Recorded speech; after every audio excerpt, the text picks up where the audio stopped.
Big boss కంటే ముందా RGV గారు పార్టీ, బిగ్ బాస్ తర్వాత? బిగ్ బాస్ కి ముందే అండి.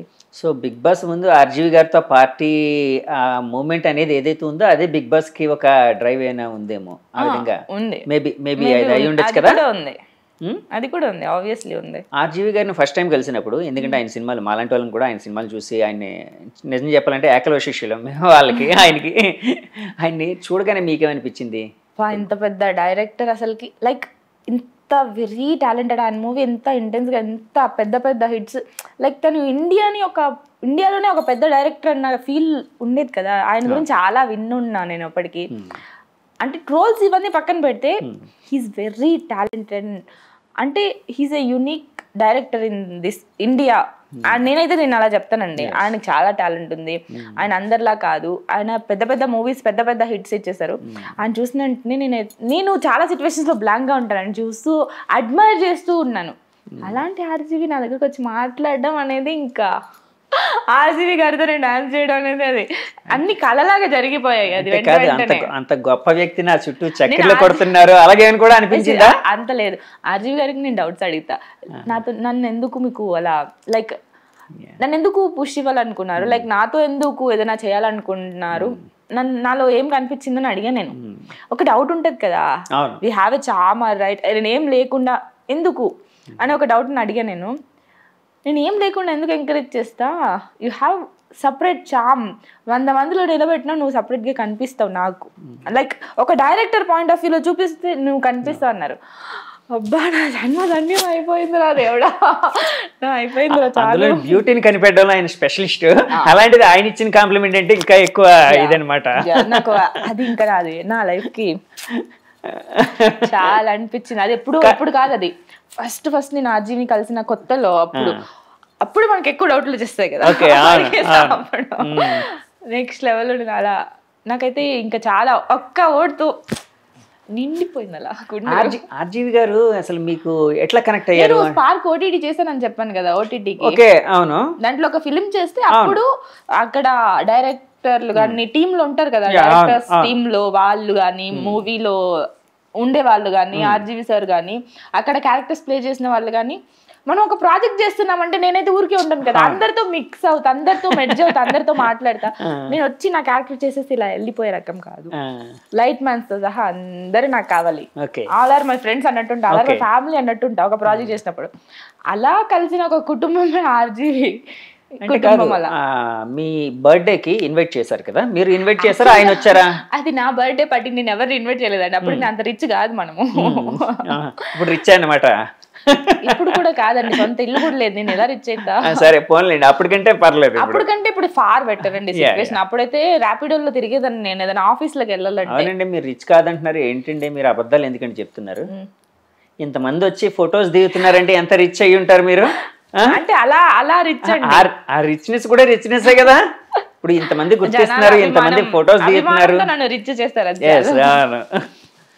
సరే, బర్త్డే మీది అక్కడ వేరే పార్టీ జరుగుతుంది అదే రోజు, నా బర్త్డే కూడా. కాబట్టి బర్త్డే అన్నప్పుడు మనం ఎలాగో మంచి డ్రెస్ వేసుకెళ్తాం కదా, అలా బర్త్డే అనగానే కేక్స్ తెప్పించారు. సరే, ఇప్పుడు అందరు ఫ్రెండ్స్ అవుతారు కదా, కేక్ తెప్పించారు. కేక్ తెప్పించగానే అలా ఆ పార్టీ అయింది. నార్మల్ పార్టీ జరుగుతూనే ఉంది, సాంగ్ పెట్టారు, డాన్స్ చేశారు. అక్కడ 20 మెంబర్స్ ఉన్నారండి. 20 మెంబర్స్ ఎవరో రికార్డ్ చేశారు. 2-3 డేస్ తర్వాత బయటకు వచ్చింది అది. బయటకు వచ్చాక నాకు తెలియదు, బయటకు వచ్చాక వచ్చిందా అది ఏమైంది అసలు, సడన్ షాక్, సర్ప్రైజ్. అది నెక్స్ట్ 24 hours లో అది ఇండియాలో హాట్ టాపిక్ అయిపోయింది. అది hot topic, India hot topic అయిపోయింది 1 డేలో. నేను అసలుకి నాకేం అర్థం కాదు. ఆయన ఇండియాస్ హాట్ సిటీ డైరెక్టర్ కదా, అలా వేసుకున్నారా? అలా కూర్చుని నేను ఎక్కడికి వెళ్ళలేదు. నిజమా? నేను చాలా రోజులు ఎక్కడికి వెళ్ళలేదు. తర్వాత మళ్ళీ మన మూవీ హంటింగ్ చేయాలి కదా అని చెప్పి మళ్ళీ బయటకు వచ్చిన. ఒకరోజు హాట్ న్యూస్, హాట్ కే ఇంకా అంతే. ఇండియా మొత్తం అన్ని ఛానల్స్ లో వచ్చిందండి, బాలీవుడ్ న్యూస్ లో అన్నిట్లో వచ్చేసింది. ఆజ్ టీవీలో, ఎన్డీటీవీ, టైమ్స్ ఆఫ్ ఇండియా, ఇంకా డెక్కన్, టోటల్ గా అన్ని ఇండియా. ఆర్జీవి గారిని తన చుట్టూ చక్కెరలు తెప్పించుకున్న అమ్మాయి ఎవరు? హీరోయిన్ ఎవరు? ఓకే, గట్టిగా వచ్చింది అలా. యాక్చువల్ గా నిజం చెప్పండి, ఆర్జీవి గారు అంటే మీకు చిన్నప్పటి నుంచి ఒక అడ్మిరేషన్. ఆయన చాలా పెద్ద స్టేజ్ లో ఒక అద్భుతమైన సినిమాలు తీసిన డైరెక్టర్. ఆయన కేక్ కట్ చేసి మీకు ఇలాగా తినిపిస్తూ ఇలాగా మీ చుట్టూ అడ్మైర్ చేస్తూ ఉండిపోయాను. అట్లా ఉండడం అప్పుడు ఆ మూమెంట్ ఏంటండి మీకు ఎలా అనిపించింది? అదంతా షాకింగ్ డ్రీమ్స్ లో ఉన్న మూమెంట్ అండి, మీకు అర్థం కావట్లేదు. స్టిల్ ఇన్ డ్రీమ్స్ అన్నట్టు ఉంటుంది ఆ టీమ్ లో. డ్రీమ్ లాగే ఉంది, డ్రీమ్ లానే ఉంది. అంతా అయిపోయాక తర్వాత గిల్లుకున్నారా? ఇలా గిల్లుకొని నేను మెలుకోగానే నిద్రపోతున్నాను అనుకున్నారా? అంతా అయిపోయిన తర్వాత ఓకే నేను ఇక్కడే ఉన్నానా, అర్జీవ్ గారు ఉన్నారా నాతో, ఓకే ఉన్నారు అందరు ఉన్నారు ఇక్కడ, నేను కూడా ఉన్నా, అలాంటి సిచ్యువేషన్ అది. తర్వాత ఆర్జీవి గారి దగ్గర నుంచి యాక్చువల్గా ఆయనతో ట్రావెల్ చేస్తే చాలా విషయాలు నేర్చుకోవచ్చు. అది ఆయన దగ్గర నేర్చుకున్న మంచి విషయం, గొప్ప విషయాలు ఏంటి అంటే బీ ఫ్రాంక్, అబద్ధాలు వద్దు, బీ ఫ్రాంక్, ఏది అనిపిస్తే అది చెప్పే, అప్పుడు భారం ఉండదు. ఫ్రాంక్ గా ఉండి ఫ్రీగా ఉండదు. అదొకటి గట్టిగా నేర్చుకున్నా, బీ ఫ్రాంక్ అనే విషయం. రామోయిజం ఎప్పుడైనా ఫాలో అవుతూ ఉంటారా? రామోయిజం అని ఇలా చాలా చాలా వచ్చాయి కదా అండి. అలా ఏం లేదు, నేను ఒకటే ఫాలో అవుతా, ఏంటంటే మనకు నచ్చింది మనం చేయాలి, వాళ్ళ హ్యాపీనెస్ కోసం. అది రామోయిజం అయితే ఇది న్యాయజం లేదండి, మనకి న్యాయజం కాదా? న్యాయజం లేదు, ఏం లేదు, ఒకటే మనకి నచ్చింది మనం ఫాలో అవ్వాలి. మనకి నచ్చింది మనం ఏదైనా చేసినప్పుడు తప్పులు చేస్తే మిస్టేక్స్ లోంచి నేర్చుకొని మళ్ళీ ఆ మిస్టేక్స్ చేయకుండా మంచిగా వెళ్ళిపోతూ ఉండాలి. మనమే, ఇంకెవరు మనకి వచ్చి మంచిగా చెప్పరండి. చెప్పినా కూడా మనం తీసుకోలేము కొన్ని సిచ్యువేషన్స్ లో, అవతల మంచి చెప్పినా. అందుకే మనమే మనకి మంచి చేసుకుంటే వెళ్ళాలి. తప్పులు చేసినా దాంట్లో నేర్చుకుంటూ మళ్ళీ ముందుకు వెళ్ళిపోవాలి. ఇండస్ట్రీలో అవకాశాలు సంపాదించుకునే టైంలోని రకరకాల ఇవి ఉంటాయి, కొంచెం ఇబ్బందికర పరిస్థితులు కూడా ఉంటాయి. అలాంటివి ఫేస్ చేశారు కదా మీరు? ఆబ్వియస్లీ చేసే ఉంటాం కదండి. అదే అందులోంచి ఎట్లా ఓవర్కమ్ చేశారు? అంటే అవి వదిలేసుకోవడం అలాంటివి ఏం జరిగాయా? జరిగాయండి. నచ్చితే నచ్చిందని చెప్పడం, చేస్తానంటే చేస్తానని చెప్పడం, లేదంటే లేదని చెప్పడం నేర్చుకున్నా నేను. అదొకటి నేర్చుకున్నా. ఇంతకు ముందు అయితే కష్టపడి బాధపడి ఏడ్చి ఇలా అన్నారు అలా. ఇప్పుడు అస్సలు ఎవ్వరు ఏం పెట్టుకో, అదంటే నువ్వు ఓవర్కమ్ అయింది అలానే. ఇప్పుడు వాళ్ళు మూవీ నచ్చితే చేస్తానంటే చేస్తానంట, నచ్చకపోతే నిన్ను నచ్చలేదు వాళ్ళు చెయ్యనంటే చెయ్యను అంతే. అవతల వాళ్ళకి కాదు, నాకు నచ్చాలి మూవీ, నేను చేయాలంటే చేస్తా. ఇంతకు ముందు వాళ్ళ గురించి ఆలోచించేదాన్ని ఎక్కువ, ఇప్పుడు కాదు. నేను అడుగుతుంది మూవీ కోసం కాదు, నేను అడుగుతుంది ఏంటో మీకు తెలుసు. సో యాక్చువల్గా అంటే ఇంకా ఫేవర్స్ ఏవైతే ఫేవర్స్ దాన్ని రకరకాల పేర్లతో పిలుస్తారు. సో మనం ఇండస్ట్రీ వాళ్ళం కాబట్టి నేను కూడా ఆ పేరు పలకడం నాకు ఇష్టం లేదు కాబట్టి నేను ఫేవర్ అంటున్నాను.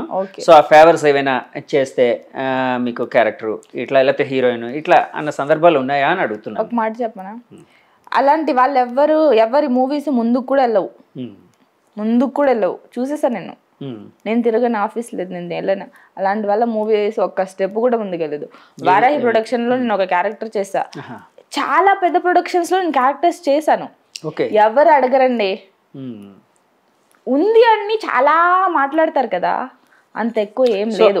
నిజం చెప్పాలంటే ఇండస్ట్రీ అనేది బ్యాడ్ అనేది లేదు. చెయ్యాలి అని అనుకొని ప్యాషన్ ఉండి చేసే వాళ్ళ దగ్గర ఎవరి దగ్గర ఉండదండి. కానీ బయట ఇండస్ట్రీ అనగానే ఇప్పుడు మీరు ఫస్ట్ టైం మీరు పల్లెటూరు నుంచి రాగానే ఇండస్ట్రీ అనేది ఒక అనుకోకుండా ఏదో ఒక బూత్ లా చూస్తారు. ఇండస్ట్రీ అంటేనే ఒక బూత్ లా చూస్తారు. బట్ నేను ఇక్కడికి వచ్చిన తర్వాత ఫస్ట్ నేను కూడా ఇలానే చూసాను. కానీ దాని తర్వాత అరే నిజంగా ప్యాషనేట్గా ఒక మూవీ చేసి దాన్ని అవుట్పుట్ బయటకు పెట్టాలి అనుకునే ఎవ్వరు కూడా దానికి సంబంధమే లేదు అన్నట్టుంటారు. చాలా మంచి వాళ్ళు ఉన్నారండి ఇండస్ట్రీలో. ఆ వర్క్ సిన్సియారిటీ, ఆ హార్డ్ వర్క్ ఇదంతా, ఆ ప్యాషన్ అదంతా మీరు చూసాను. అలాంటి వాళ్ళు ఉన్నారు, అలాంటి వాళ్ళు డెఫినెట్లీ ఇండస్ట్రీలో ఉన్నారండి. వాళ్ళు ఉన్నారు కాబట్టి ఇండస్ట్రీ ఇంత ఫుల్ హెల్తీగా ఉంది. ఈ సైడ్ ఎవరు చూడలేకపోతున్నారు, ఎందుకు ఆ సైడే చూస్తున్నారు? అలాంటి వాళ్ళు మీకు నచ్చకపోతే పక్కన వదిలేసారండి. ఇలాంటి వాళ్ళు చాలా మంది ఉన్నారు, వీళ్ళతో మూవీస్ చేసుకోండి. నేను అదే చెప్తా. టాలెంటెడ్ పర్సన్ ఉన్నారు, ప్యాషనేట్ పర్సన్ ఉన్నారు. ఎంతమంది డైరెక్టర్లు, ప్రొడ్యూసర్లు ప్యాషనేట్ గా మూవీ గురించి ఎంత వర్క్ చేస్తున్నారు తెలుసా, day and night hard work చేస్తున్నారు తెలుసా. అలాంటి వాళ్ళు అడగరు. కొంతమంది చెడ్డోళ్ళ గురించి ఇంత తప్పుగా అందరినీ తప్పుగా ప్రొజెక్ట్ చేస్తున్నారు. అందరిని తప్పుగా ప్రొజెక్ట్ చేయాల్సిన అవసరమే లేదు. యాక్చువల్గా ఇండస్ట్రీ నుంచి మీరు నేర్చుకున్న గొప్ప విషయం ఏంటండి? గొప్ప విషయం అంటే ఎనీ లెసన్ అంటే ఓకే, ఇక్కడికి వచ్చిన తర్వాత మీరు నేర్చుకున్న విషయం ఏంటి? Life is not easy. Life is not easy. The journey is not easy. Okay. చాలా కష్టం, హార్డ్ స్ట్రగుల్స్ ఉంటాయి, రాక్స్ ఉంటాయి దీంట్లో, అప్స్ అండ్ డౌన్స్ ఉంటాయి, సర్కమ్స్టాన్సెస్ ఉంటాయి. ఇన్ని ఉన్నా కూడా మళ్ళీ దీంట్లోంచి మళ్ళీ ఎలా ముందుకు వెళ్ళాలి అనేదే ఉంటుంది. కానీ పేషెన్స్ ఉండాలి, అన్నీ ఉండాలి ఇండస్ట్రీలో ఉండాలంటే. ఇంకా నేర్చుకుంటూనే ఉన్నానండి ఇండస్ట్రీలో. అంతా నేర్చుకోవడానికి అంటే ఇప్పుడు నేర్చేసుకున్న పెద్ద విషయాలు ఏం లేవు, అంత పెద్దగా అయిపోలేదు నేను. అంటే నాకు తెలిసినంత వరకు ఇక్కడ ఎవరైనా కూడా నేర్చుకుంటూ ఎవ్రీడే లెర్నింగ్ ప్రాసెస్ అనేది ఉంటుంది, నేర్చుకునే వాళ్ళే. ఎవరైనా నాకంతా తెలుసు అనుకున్నారంటే ఎండ్ అయిపోయినట్టే కెరీర్. నేనైతే అనుకోవట్లేదు, నేను ఇంకా నేర్చుకోవాలి ఇంకా అప్స్ అండ్ డౌన్స్ ఉంటూనే నేర్చుకుంటూనే ఉంటాను ఎప్పటికీ. శ్రీనివాసరావు గారు ఉన్నారు, ఆయన ఉండేవారు.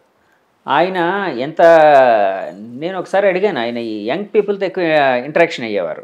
ఒకరోజు అడిగాను, సార్ మీరు పిల్లలతో నేను ఉండేటప్పుడు ఒకసారి ఒక సెమినార్ జరిగింది అక్కడ, నేను రామోజీ ఫిల్మ్ ఇన్స్టిట్యూట్లో రైటర్గా వర్క్ చేసేటప్పుడు అక్కడికి ఆయన వచ్చి మాతో ఎక్కువ మాలాంటి పిల్లలతో ఎక్కువ ఇంటరాక్ట్ అయ్యేవారు. నేను అడిగాను ఏంటి సార్ అంటే, ఆయన చెప్పారు, మీతో ఉంటే యంగ్ థాట్స్ నాకు వస్తాయి, యంగ్ థాట్స్ అనేవి నాకు తెలుస్తాయి, ఎలా ఉంటుంది అంటే యంగ్ జనరేషన్ ఎలా ఉందని తెలుసుకోవడానికి.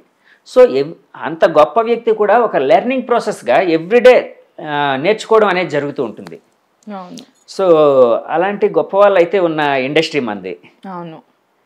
అలాగే ఇండస్ట్రీలో మీకు ఏ హీరో మీద క్రష్ ఉంది చెప్పండి? క్రష్ అంటే నాకు సోహెల్ బిగ్ బాస్లో ఉన్నప్పుడు, అంటే లైక్ నా క్రష్ అంటే హీరోస్ మీద నాకు ఎవరి మీద అంత క్రష్ ఏమి ఇది లేదండి. సోహెల్ బిగ్ బాస్లో ఉన్నప్పుడు ఎందుకో చాలా ఇష్టం ఒకటి ఏర్పడింది. అదే ఇండస్ట్రీకి వచ్చిన వెంటనే సోహెల్ని కలిసానంటే జిమ్లో కలిసా, అలా మాట్లాడి అక్కడ అయిపోయింది అంతే. దాని తర్వాత మళ్ళీ అది చెప్పాల్సి వచ్చిన సిచ్యువేషన్, మళ్ళీ నేను బిగ్ బాస్కి వెళ్ళినప్పుడు తను నా కోసం వచ్చారు. నా ఫ్రెండ్స్ కొంతమంది తెలుసుకొని ఈ విషయం తెలుసుదిగా ఫ్రెండ్స్ వాళ్ళు తెలుసుకొని సోహెల్ని నా కోసం పంపించారు బిగ్ బాస్ లో నేను ఉన్నప్పుడు. అప్పుడు సోహెల్ వచ్చినప్పుడు అప్పుడు తనకి ఇలా చెప్పారు అని చెప్పి తను చెప్పాడు నాకు క్రష్. సో తను కృష్ణ ఇష్టం, ఒక ఇష్టం తన మీద, ఒక పర్సన్ యాజ్ ఎ పర్సన్, తన క్యారెక్టర్ మీద. ఎందుకు ఇష్టం అంటే తన యాక్టింగ్, తన మెంటాలిటీ, నేను చూడలేదండి అప్పుడు, తన బిహేవియర్, తన ఫ్రెండ్షిప్ కోసం తీసుకునే స్టాండ్స్ కానీ, తను మాట్లాడేది, తన హైపర్ యాక్టివ్, అంటే ప్రతి నిమిషం ఇలానే బిహేవ్ చేస్తాడని ఉండదు, ఎలా పడితే అలా బిహేవ్ చేస్తాడు. లైక్ నా అలానే అన్ప్రెడిక్టబుల్ అన్నమాట. అన్ప్రెడిక్టబుల్ నాకు వచ్చింది, నాకు కూడా అన్ప్రెడిక్టబుల్ వచ్చింది. నేను ఏం చేసి ఎవరు తెలియదు, ఎవరైనా ఏదైనా చేస్తారని కూడా లోపు నేను అది చెయ్యను. ఓకే, నా మూవీ అలా ఉండదు. ఓకే, మేము కూడా అనుకున్నాం మీరు ఇంటర్వ్యూకి వస్తారా అనుకున్నాం, వచ్చారు. అంతే కదా, అన్ప్రెడిక్టబుల్. యాక్చువల్గా మీరు అంటే ఇప్పుడు జర్నీ స్టార్ట్ చేశారు, కొన్ని సినిమాల్లో యాక్ట్ చేశారు కదండి. ఏ సినిమాలు అండి? నటరత్నాలు, పద్మావతి, క్రాంతి, బుజ్జిరుగా, ఇంకా చిన్న చిన్న మూవీస్ అన్ని అయిపోయాయండి. దాని గురించి నేను లీడ్ గా చేసిన లీడ్. మీరు యాక్చువల్గా ఒక గ్లామరస్, అంటే యాక్చువల్గా ఇందాకలే చెప్పారు వరలక్ష్మి, శరత్ కుమార్ గారి ఎగ్జాంపుల్ చెప్పినప్పుడు మాకు అర్థమైంది. కానీ ఇండస్ట్రీలో అలాగే సర్వైవ్ అవ్వడం అనేది చాలా కష్టం. ఎందుకంటే వరలక్ష్మి, శరత్ కుమార్ గారికి ఒక బ్యాక్గ్రౌండ్ ఉంది, ఇలా ఉంది కాబట్టి. సో ఆమె దగ్గరికి వెళ్ళే వాళ్ళు కూడా అంటే ఆమె చెప్పే కండిషన్స్కి ఒప్పుకుంటారు, ప్రొడ్యూసర్లు కానీ డైరెక్టర్లు కానీ. కానీ ఇక్కడ అలా ఉండదు కదా, మీకు ఎలాంటి బ్యాక్గ్రౌండ్ లేదు.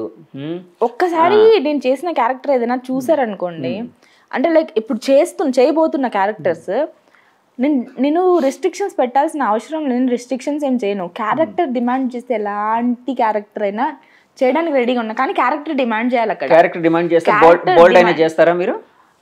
ఆ క్యారెక్టర్ కి ఇంపాక్ట్ ఉంది, దాని వల్ల ఏదైనా క్రియేట్ అవుతుంది అన్నప్పుడు నేను ఎలాంటి చేయడానికి రెడీ అండి. ఆర్టిస్ట్ గా మనం చేయాల్సింది అదే, క్యారెక్టర్ కి జస్టిఫికేషన్ ఇవ్వాలి.